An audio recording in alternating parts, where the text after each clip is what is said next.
I am representing the small molecular organic division. So one of the things that we are trying to do at Virginia Tech is to develop a drug discovery center, and we already have, right? So Professor David Kingston is heading that. So he's working on Taxol, anti-cancer agents. Professor Paul Carney works on anti-malarial agents. And I'm working on a bunch of other things, okay? So I'm going to be talking to you about one thing that we do in the lab. I'm a medicinal chemist. I make molecules. I would like to make a drug that you're going to be taking, and I want to make a lot of money. Actually, Virginia Tech. Turns out Virginia Tech owns my brain because the patent goes to Virginia Tech, right? Okay, so who had donut this morning? Raise your hand. Donut. You didn't. Good man. Yeah, so they're from Carol Lee. Awesome, good donuts, best in town, right? They're not good for you. They are not good for you. So this is me every day. This is me every day at the crossroad and thinking about, should I eat my vegetables and fruits? I would like to say I do all the time, but I don't. Because if I turn around, this looks quite better to me, right? Do we like the burger? Absolutely. Do I want French fries? I had some last night, right? I even had buffalo wings last night. So that's you know, this is what we're at right now. And it turns out, most of the time, the American diet, this is the typical American, we're now sedentary. We sit on the couch, play video games, and typically there's some bad food in front of us, which is easy to reach, right? You know, my wife, you open like a Doritos, it's like she'll inhale it. I'm like, wait, what happened? But, you know, there's that bad food, more bad food, and then there's remote control of some sort. The only thing wrong about this picture that I'll be happy about is there's beer. Right? There isn't beer in this picture. Otherwise, I'm a happy man. Does anybody know what this is a picture of? Liver, right? Really easy to spot. Nice, healthy liver. And you might then look to the right. That's not a snail, by the way. Okay? That's not a snail. That is actually a really bad liver. Okay, that's a cirrhotic liver. If you've heard of cirrhosis of the liver, that's what it would look like. Right? Raise your hand if this person has been drinking a lot of alcohol.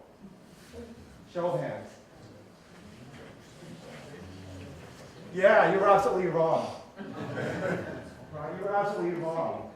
I want you to do one more thing. Look around. Check out your friends. Please look around. Look around. Okay? What if I tell you that 3 or 4 out of 10 of us have this? Think about that. 3 or 4 out of 10 of us has this right now, and you don't even know it. Okay? Here are the statistics. Okay, this is called non-alcoholic fatty liver disease. Right? It's a disease of the liver. It's not alcohol related. There is about 80 million Americans got this. So non-alcoholic fatty liver disease is basically you have fat in your liver. Fat in your liver. Okay? So fatty liver disease, a small subset of that is called NASH, non-alcoholic steatohepatitis. It's a worse form of this fatty liver disease. There's about 1 out of 10 of us that's got this. 1 out of 10 of us. Okay? And then eventually the liver becomes cirrhotic. You're going to go transplantation, or you're going to get liver cancer, and it's lights out, right? So that's a big problem. There's the US population, those are the numbers. This disease is a silent disease. You have it, you don't even know it. What are the symptoms? 0. 0. Maybe you might feel a little bit of fatigue. But I'm just like, well, that's because I'm stressed, right? But you don't even know it. The other thing you might notice is that your upper right abdomen, a little bit of pain, a tiny bit. But even if your liver is as cirrhotic as this, you don't know you have it. Right? No symptoms, really, really bad. What causes it? Bad food. Wrong eating habits, right? So if you have type 2 diabetes, if your waist is bigger than it should be, high levels of triglycerides, yeah, metabolic diseases, you would tend to have something like this. It turns out 90% of people that have undergone bariatric surgery has fatty liver disease. Right? Mind-blowing, mind-blowing. Treatments, really, really simple. Really, really simple. Diet and exercise. I don't want to do that, right? Okay, so you understand the magnitude of the problem. One more thing here. This is the #2 cause of liver transplantation in the United States. It is going to be #1 by 2020. Right, so typically hepatitis C is what causes a lot of liver transplantation. This is going to win it. Okay. This is an unmet medical need. What's an unmet medical need? There is no solutions. You can't go to your doctor and say, hey, I've got NASH, give me a medicine. There isn't one. There isn't one. And by the way, if you're asking the question, how do you diagnose a patient? You can't, really. You have to undergo a biopsy, right? So there are imaging techniques that are getting developed, but at the moment, they're not very good. So really, you got to get a biopsy to get it confirmed. There are no FDA-approved drugs. This is going to be a $1 billion industry by 2022. Okay, and I'll show you the statistics right here. So this is going to be the estimated number of patients that can be treated with drugs we don't even have yet. Okay, we don't even have yet. Here is 2022. That's the number of patients that are going to be given these drugs. And I'm saying that's a $1 billion industry. Okay, so really, really hot topic, really, really big problem. It's a silent disease. We need some solutions.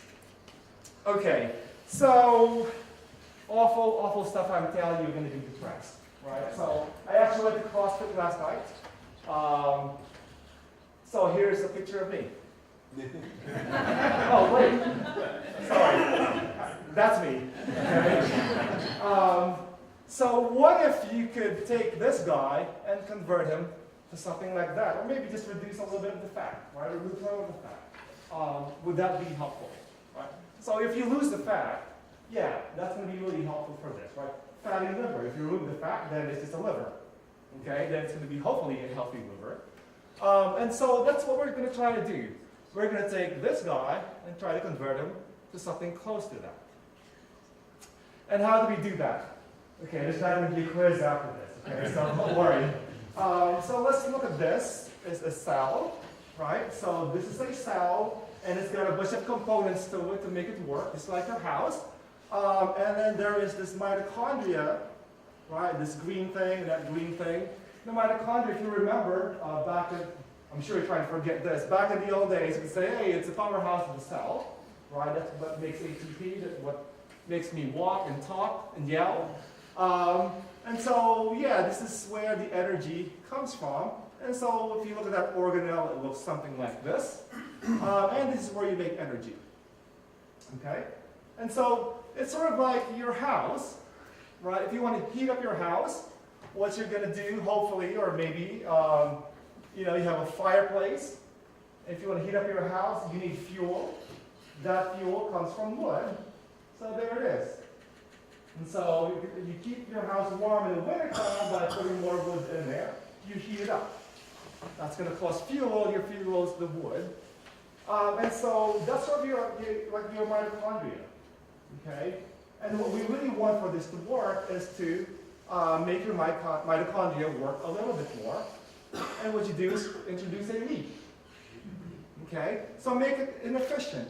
So you open your door on a cold day. That cold air will come into the house. Now you need more wood to keep the heating on, right? So now you're pushing the flame. That's what we're trying to do. We're going to make your mitochondria burn more energy, make it less efficient by shuttling protons across it, and make it burn more fuel, the calories, the donuts that we ate today, or the French fries from last night. That's all we're trying to do. And so let's test it. So I'm a medicinal chemist, we make molecules, and so we're going to test out this idea. And so what we're going to do is we're going to take mice. Okay, so here's a happy mice, right, a happy mouse. And we're going to fatten him up. Okay, what do? We give it a Western diet. The Western diet is 85% fat. Okay? And over 28 days, he becomes big. Okay? So this green line is this mouse. This red and blue is this mouse right here. Okay? And we're going to give it our molecule. We're going to ask the question, is this mouse going to lose weight? Okay? And so there it is. And so here's normal mouse. That's fat mass is average. Here is mouse that's fed high-fat diet. Over time, over 35 days, he gains weight. Okay, and then here's a mouse that we feed with our molecule and high-fat diet, and over time, he loses weight, reaches the weight of a healthy mouse. Okay, so we're feeding him fat, giving him our molecule. He's losing weight, right? Over 35 days, he's now lean. He is losing fat mass only. Because if you're going to lose weight, you don't want to lose muscle weight. You don't want to lose your bones, right? And so, yeah, so we check that out. Your lean mass, the lean mass of these mice are normal. And then you're going to say, you're cheating, Webster, because they probably ate less, right? So if the mouse ate less, even if you have food, if it didn't eat it, well, obviously it's going to lose some weight. Actually, they eat the same. Okay, they eat the same amount of food. And then you might say, well, you give it your drug, and so now it's going to run a little bit faster, going to be more mobile. We could watch that. We could watch that. They don't move it, they're average, or they're not doing anything different. Okay? And so, is this a great idea or what? Weight loss, right? You give a drug, you don't do any diet, you don't do any exercise, you lose your fat mass. Sounds great. I actually agree. It's not actually my idea, it's old idea. Right? There's been a drug in the 1930s, it's an anti-fat drug, weight loss drug, dinitrophenol. Right? In the munitions factory, where they make these, people started losing weight. The Stanford professor figured out, oh, whoa, that's a weight loss drug. So it was given to hundreds of thousands of people, and it worked until people died. Right? What happened? The compound is not safe. Why is it not safe? Well, turns out if you tell a person, I'll give you a gram of this compound, you're going to lose 10 pounds. Guess what's going to happen? They're going to take 2 grams and they're going to lose 20 pounds. 3 grams, 30 pounds. And you know, pharmacology doesn't work that way, right? So people die. So that molecule actually is still available. It's been taken off the market, right, in the 1940s by the FDA. Don't take it, okay? One can buy this online. It's very popular with, you know, the people in sports. If they need to lose some weight, if they need to get into a specific weight class, you could lose a lot of weight really quickly. But, caveat is you might not. Every year people die taking this drug, dinitrophenol, DNP. Yeah, it's bad. It's not safe. What we want to do is do exactly what that natural phenol does, but make it safe. Right? You cannot overdose. You got to have a drug where you cannot take whatever, how much you want, but you can't overdose. And so there are ways to do that. It's a longer story to talk about, but the compounds are safe. It goes in the mitochondria, and at some point in time, it doesn't matter what you do, it just stops working. Okay, we can talk about the mechanism if you want to later on. And so that's what we do. Actually, I started the talk talking about NASH, right? So now I'm talking about weight loss. So actually, NASH and obesity are tied together, right?